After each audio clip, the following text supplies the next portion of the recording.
Assalamualaikum warahmatullahi wabarakatuh. Good day, everyone. Good day. Assalamualaikum warahmatullahi wabarakatuh. Good day, Aaron. Good day to honorable teacher and to all my beloved friends. My name is Aaron, and my student's number is 230 573.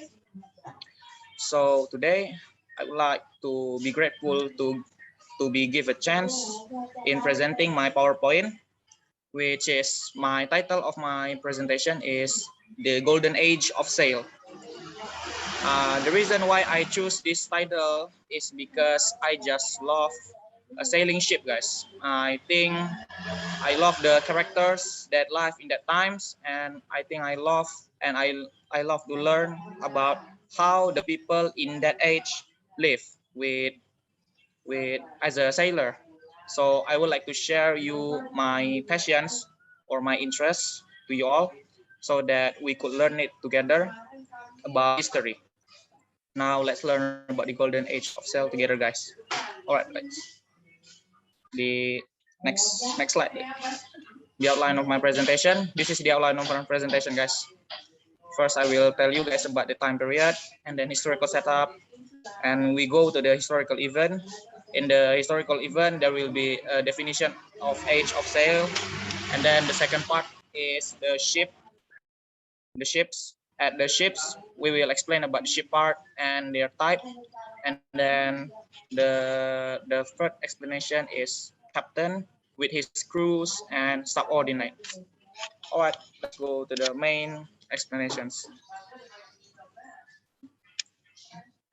Now, the definition of the age of sail. So the age of sail is a period which the sailing ships in global trade and warfare culminated, particularly marked by the introductions of naval artillery, ultimately reached highest extent in the advent of the age of steam. The age of sail lasts from the mid 16th century or mid 15th century to the mid 19th centuries, because at the end of mid 19th centuries, the age of steam is start, because every ships are not using sail anymore and replaced it by steam engine. Also enabled that the advance of the age of navigations, identified as an important element of the early modern period and the age of discovery. For the specific age of sail, generally culminating period for a long intercontinental history of sailing. Next slide, please. All right, the definition of the sails have explained it, and then we go to the historical setup. So this is where it will be explained of how our history are built in a certain event, of course. So sailing ship are an ancient technology and already invented by the people of South China Oceans, making far-reaching trade like the ancient Silk Road for silk and spices. So with the Mongol expansions to Java, cannon start being used in naval warfare, and by the 14th century, naval artillery was employed in Europe.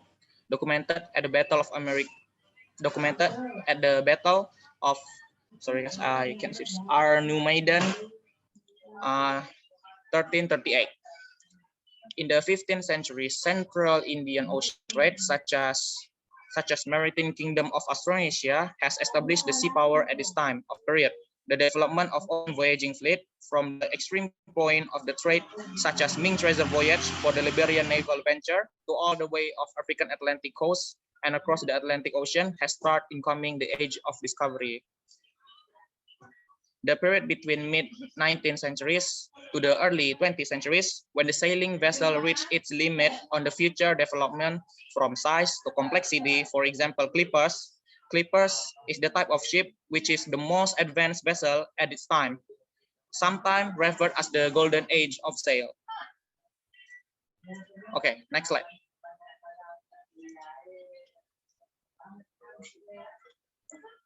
Oops. Now I will explain about the Mongol invasion to Java. Invasi Mongol ke Java.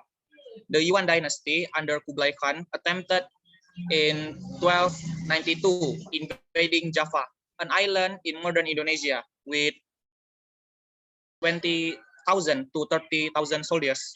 This was intended as a punitive expedition against Kartanegara of Singasari, who had refused to pay tribute to Yuan and aim on one of these emissaries.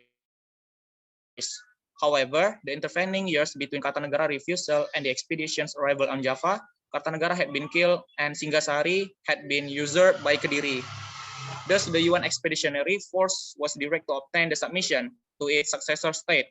Kediri, instead, after fierce campaigns, Kediri surrendered, but the Yuan force were betrayed by the.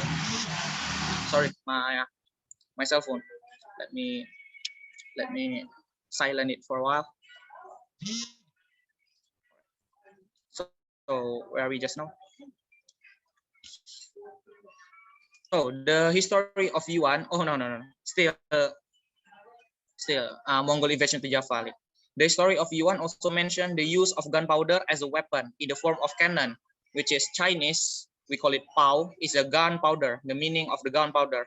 The kind of ship that used campaigns is not mentioned in the history of Yuan, but Worcester estimate that Yuan used junk ship, which is very popular in China. You could search at Google junk ship. Were 60 feet in beam and over 100 feet long. By using the ratio between the number of ships and total soldiers, each ship may have carried maximum of 30 to 31 man capacity. Very nice. Okay. Next slide, please.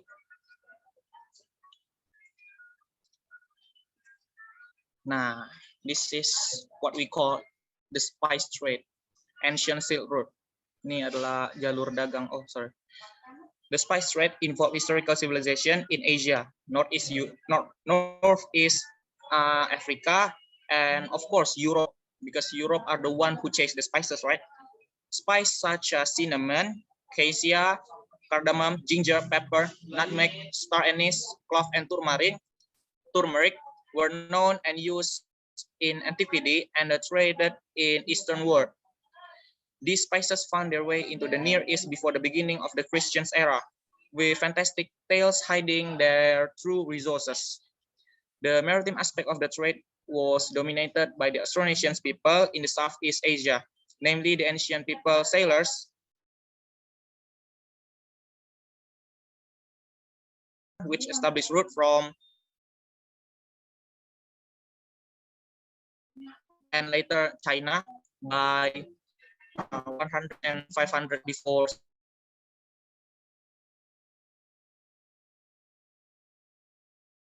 And Roman route via the incense route and the Roman India route by Indian and Persian traders. The Austronesian maritime trade line later expand into the Middle. All right. So within specific region, the kingdom of Aksum, century before centuries, Ottoman Empire 11 centuries, had pioneered the Red Sea route before the first century of Ottoman Empire. During the first millennium of Ottoman Empire, Ethiopia became a maritime trading power of the Red Sea. By this period, trade routes existed from Sri Lanka to Roman Empire and India, which had acquired the maritime technology from early Austronesian contact. The mid-7th centuries Ottoman Empire, after the rise of Islam, Arab traders start playing this maritime route and dominated the Western India Ocean's maritime route. Arab traders eventually took over the conveying goods via the Levant and Venetian merchants to Europe until the rise of Seljuk Turks in 1090. No, not 90. Yeah, 1090, guys. 1090. Later, the Ottoman Turks held the route again by 1453, respectively. Overland routes held the spice trade initially, but maritime trade route led the tremendous growth in commercial activities to the Europe. So as you guys can see, there are two kind of routes at the ancient Silk Road. The red line is via land by land, and then the blue one is the goods being transported by sea using the sailing ships, of course. And then we could see at this Egypt, and then a small sea right here between the Egypt and Arabia. This is the Red Sea, which I have already see the map, and then we could see this, and we could see we have a little blue line at the Egypt sign, which is, I think it is maybe the Nile River, guys, the Nile River. So the merchant ships must be travel to the Nile River at this point, and then go to the Mediterranean Sea. After they pass the surveillance of Ottoman Empire, of course, and then the spice could be traded at the Europe itself, guys. All right, now let's go to the next slide, leader. All right, now the explanations about the ships. So a sailing ship is a sea-going vessel that use sail that mountain on a mast to harness the power of wind and propel the vessel.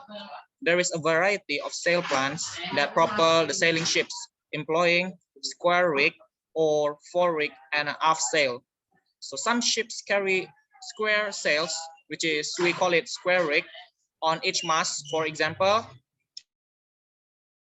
And when there are 3 or more masts, others carry only fore and aft sails on each mast, for instance, schooner. Still others employ care of square and fore and an aft sail, including the bark, barkentine, and brigantine. So the ships divided into two variety of sails, guys.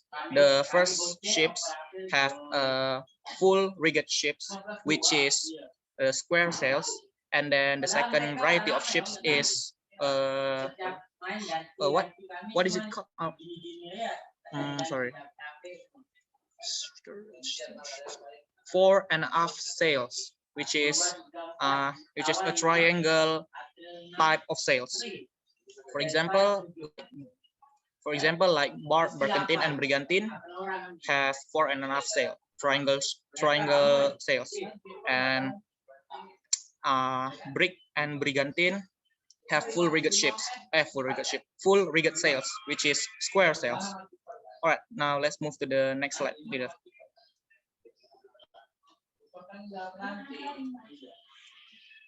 All right, now I will explain about the ship parts. This is quite an interesting material to be explained, guys. So every sailing ship has a sail, of course, and the sail plan that is adapted by the purpose of the vessel and the ability of the crew. Each has a hull, rigging, a mast to hold up the sails and to use the wind power to the ships. The masts are supported by the standing rigging, and the sails are adjusted by running rigging. All right, the first part of the ship I will explain is the hull. So hull shapes for sailing ships evolve from being relatively short and blunt to being longer and finer. So if a ship's being hit by a cannon, sailors usually state that the hull is destroyed or the hull is broken. Next, the mast. Until the mid-19th century, all vessel masts were made of wood formed from a single or several pieces of timber, which typically consists of a trunk of a conifer tree. From the 16th century, vessels were often built of a size of requiring mast, taller and thicker than could be made from a single tree trunks. On these larger vessels, to achieve the required height, the masts were built from up to 4 sections, also called masses, known in order of rising height above the deck as the lower top gallant, and royal mast. For some big sailing ship, 3 masts. There are name of each 3 masts, guys. 4 masts. The first mast is 4 masts. This mast is nearer to the bow or the mast forward the main mast with sections. 4 masts usually lower. Oh, sorry. I'm sorry. No, not lower, but 4 masts lower, 4 top mast or 4 top gallant mast. Actually, the explanation of mast is really complex to me. Main mast. is the tallest mast, usually located near the center of the ship with sections. It has main mast, lower, main top gallant mast, royal mast sometimes. And then the last mast is mizzen mast or the aftmost mast, typically shorter than the foremast with sections. This is only so only a very type of ships have 3 kind of masts. So if the ships are just class 4 ships, I think the mast is not as many as 3, maybe 2 of them or 1. No, not 1 is not possible, guys. 1 is for a lagger, I think. All right, let's continue to the sails. So sails. Each rig is configured in a sail plan appropriate to the size of the sailing craft. Both square rig, like I said before, square rig and fore and aft rig vessel have been built with a wide range of configuration for a single and multiple mast. The rigging. Sailing ships have standing rigging to support the mast and running rigging to raise the sail and control the ability to draw power from the wind. And then the last one is running rigging. The 3 main roles to support the sail structure. So remember, standing rigging is to support the mast, running rigging is to raise and lower the sail and control the ability to draw power from the wind, and then the running rigging has 3 main roles: support sail structure, shape the sail, and then sorry. Well, I think that's all about the explanation. And then let's go to the fact that I think it is interesting, that square rig vessel require more controlling line than fore and aft ones.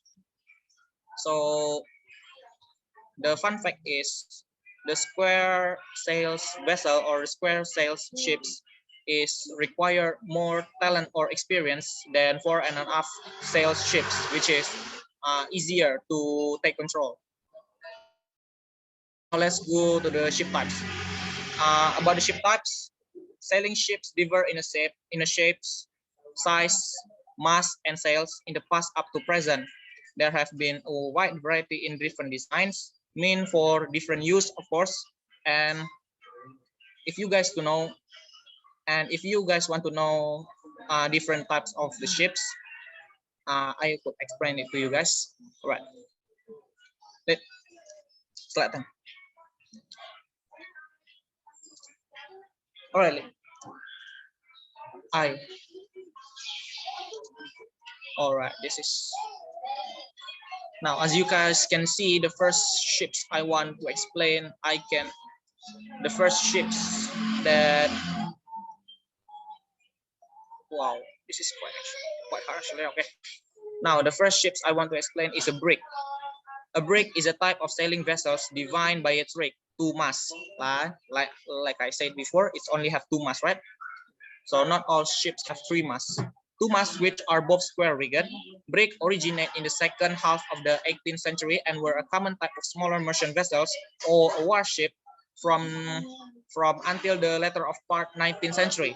In commercial use, they were gradually replaced by fore and aft rig vessels such as schooner, as owners sought to reduce the crew cost by having rigs that could be handled fewer men.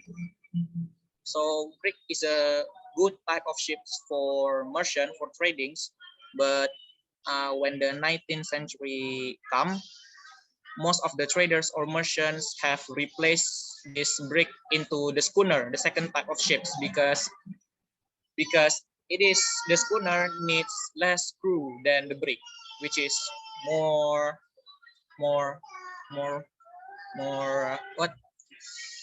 Oh man, I forgot.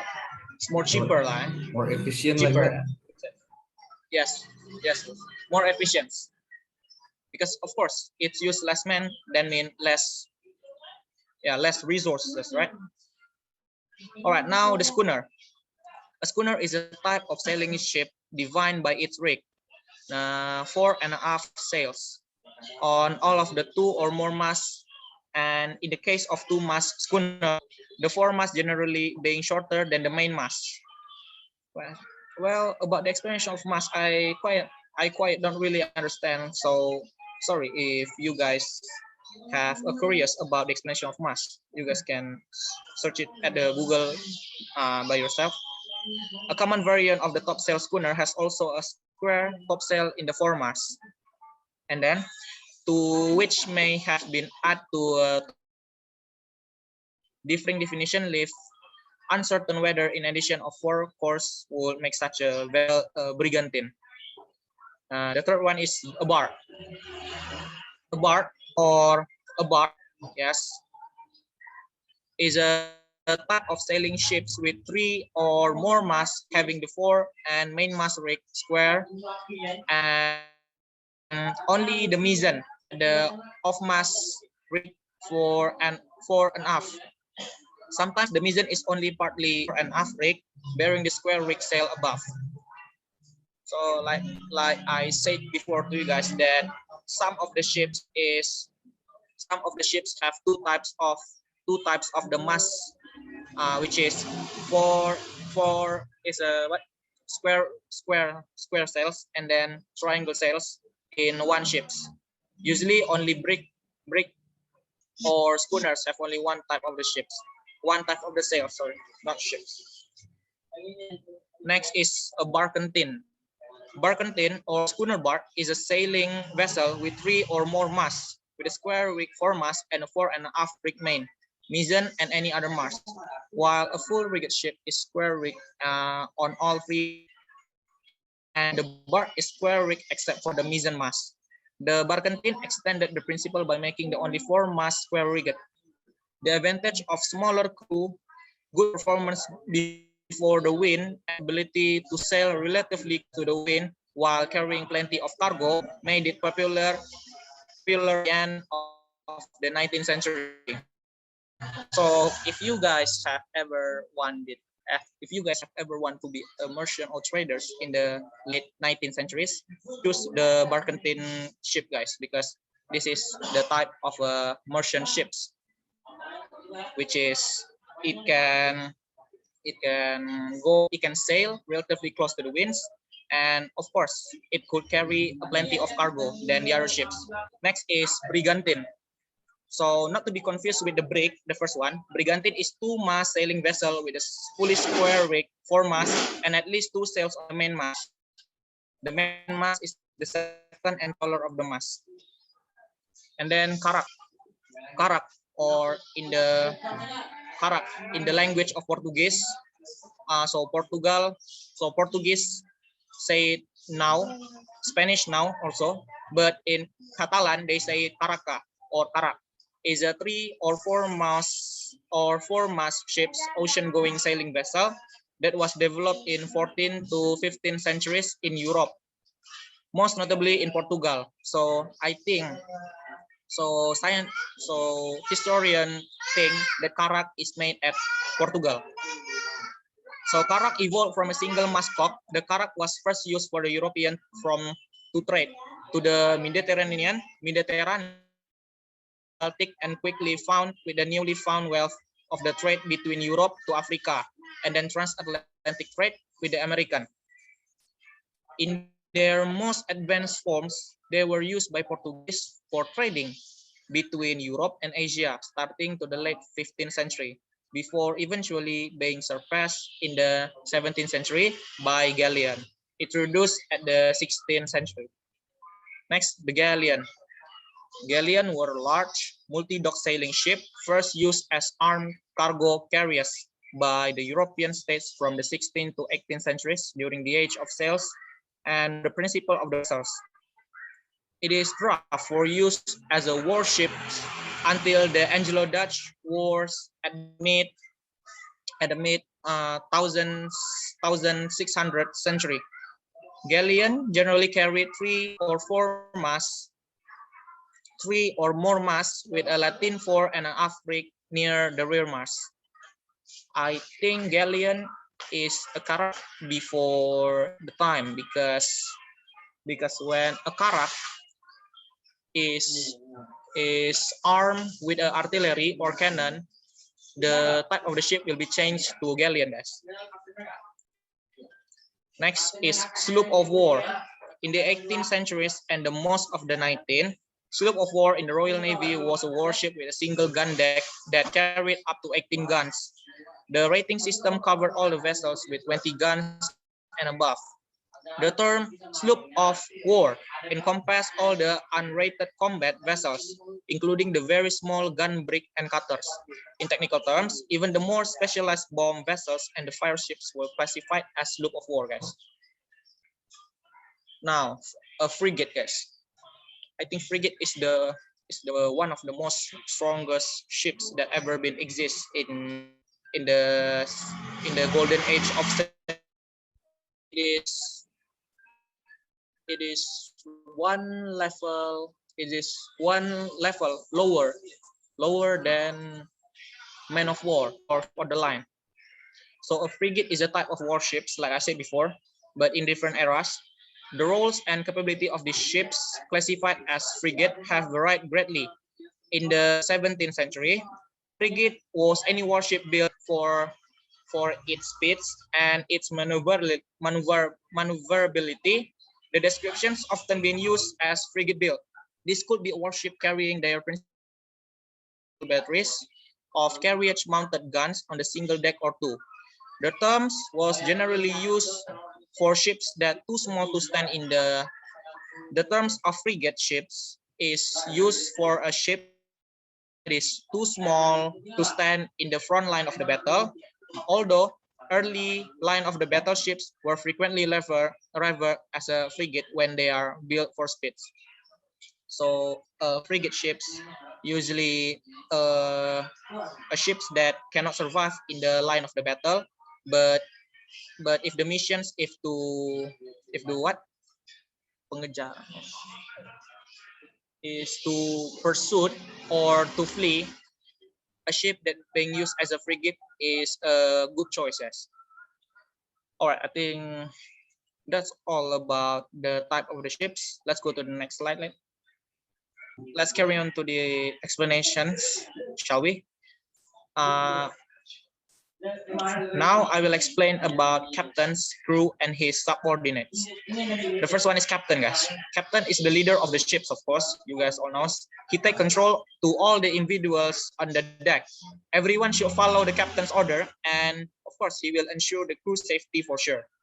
Captain will take all the responsibility for what happened to the ships, about how the ship was operated, her safety and the security, cargo operations, navigation and the crew management, and responsible to all the persons and cargo on board. Well, some captain must be don't follow the law and policies under the king's and queen's territory, of course, for their own benefit. So they will be choose. So they will be called as the pirates of their era. And the other crew hardly have to follow this his way of life. So I think before we choose to follow the way of our captains, I think we have to make sure that the title beside his name, noble like us, must be don't want to end up as a pirates at our captain's deck, right? Now let's go to his subordinate. The first element is border. Border is just the first captain. Sorry, border is just the first captain subordinate. Their importance is on the captain's safety. So border is some kind of a bodyguard of the captain. This is quite an interesting explanatory. We could call the border as lieutenant. Do they rank one level below the captains? As the captain's first bodyguard, border will always be the captain's side during the naval battle. Ensure that no one will attack on the blind side of the captain. Border usually very good at fighting. At that time of period, we call it fencing or swordmanship. Some also very good at steering the wheel for helmsmanship. Captain will trust his border first before anyone for any subordinate to steer his second fleet in case if the captains want to build a squadron or succeed to capture the enemy ships. Squadron is a group of ships with one captain. the fleet ships usually the captain ships, of course. Squadron usually have 4 until 5 ships in one group, but if armada is different. Armada is bigger. And then the second subordinate is navigator. Navigator is the most important officer in the deck, on the deck, sorry, not in. Navigator is a person who is in charge at the navigations of the ships. Without this navigator, ship won't go further, or it can only sail around the coast or only at the bay. Usually a captain must know these skills, the skill of navigations, but it is never hurt to have another hand of navigator in the ships, right? The third one is boatswain or bosun. Boatswain or bosun, also known as petty officer or deck boss or a qualified member of the deck department, is the most senior rate of the deck department and responsible for the component of ship's hull. So bosun watch over the rest of the sailors when the captain isn't available. Usually, bosun will instruct the sailor for what to do. Bosun will feed them, tell them to sleep, or scold them if they were catch slacking off. The true bosun's key role is when the naval battle occurs in boarding. Yes, the true role of a bosun's in the naval battle, the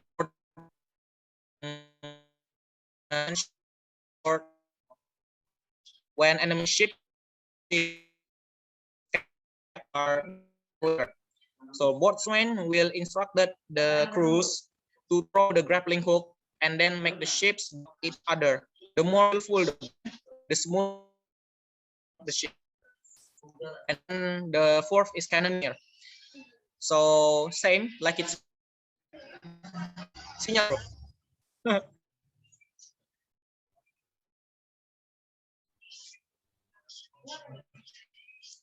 right, let's carry on. To load the artillery, have a good aim and shoot at the same as the captain's order. The more skillful the cannoneer, the faster the cannon will reload it, and the more volley the target. A cannoneer also helps to prevent ship's artillery to blow due to the constant use of the charge. And then shipwright usually a builder of a ship at the edge of sail where shipyard a place to build a ship were easy to find.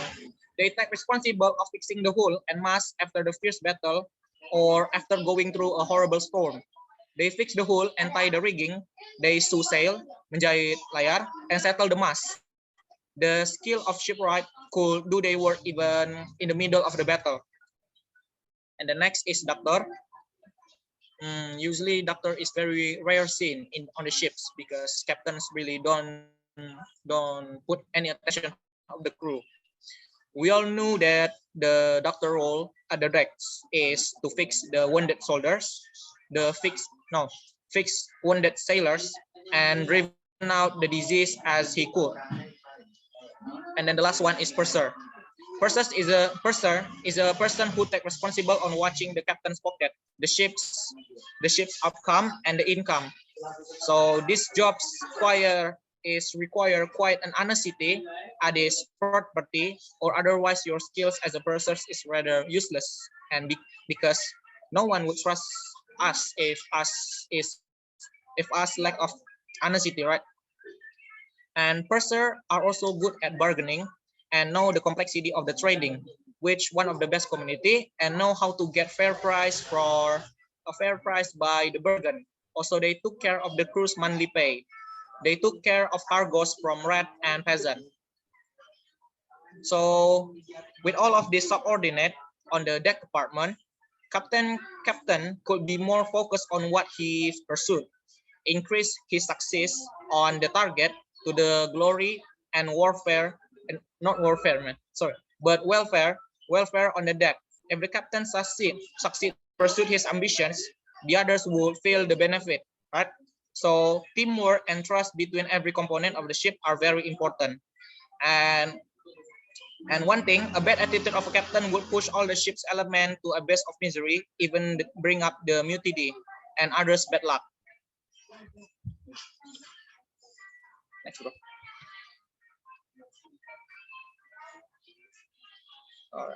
All right, everyone. I think that's all I can share in my presentation. Thank you for you guys' attention. I hope you enjoy my presentation, guys. Assalamualaikum warahmatullahi wabarakatuh, and have a nice day. Questions time. If you have any questions, feel free to ask, guys. Wow.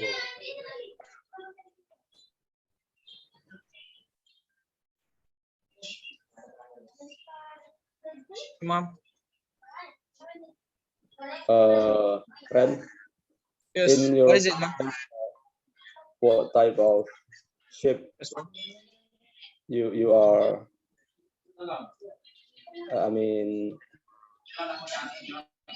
what type of ship that is your favorite? I mean, what's your favorite ship? Like that. Or, well, I think, in my opinion, my favorite type of ships is, yes, as I explained it just now, there are 9 types of ships, which is brig, schooner, bark, barkentine, brigantine, incarrate, and galleon, sloop of war, and frigate. But actually, my favorite type of ships isn't it in this slide either, because the type of ships is very large of quantity, guys. It is so many type of ships in this world, so I couldn't explain it to you guys at all, all, not at all, but I couldn't explain it to you guys all. And if you ask me my favorite type of ships, I would choose the Xebec, guys, Xebec, mom, because Xebec have a 4.5 sails, which is, like I said before, is a triangle sails, and what more speed or speeder or more speed, more faster. It's faster than the square rigged ships, which is the square sails ships. And then this type of ships, which is, I say, Xebec, is very popular among the Mediterranean sea sailors. And I love the sea of Mediterranean. It is bordered with Africa and Europe, and Mediterranean mostly territory under the Ottoman Empire. Yes. Who don't like Roman empires? Everyone love Ottoman empires. Turkey. Any questions, man? Guys? I don't think so. I think it's quite clear for me. All right. Right then, I think if no one's have any questions, that I could continue to close my presentations. Yeah, thank you for you guys' attentions. I hope you still enjoy my presentation, guys. Thank you very much. Assalamualaikum warahmatullahi wabarakatuh, and have a nice day. Assalamualaikum warahmatullahi wabarakatuh. Thank you very much, Mr.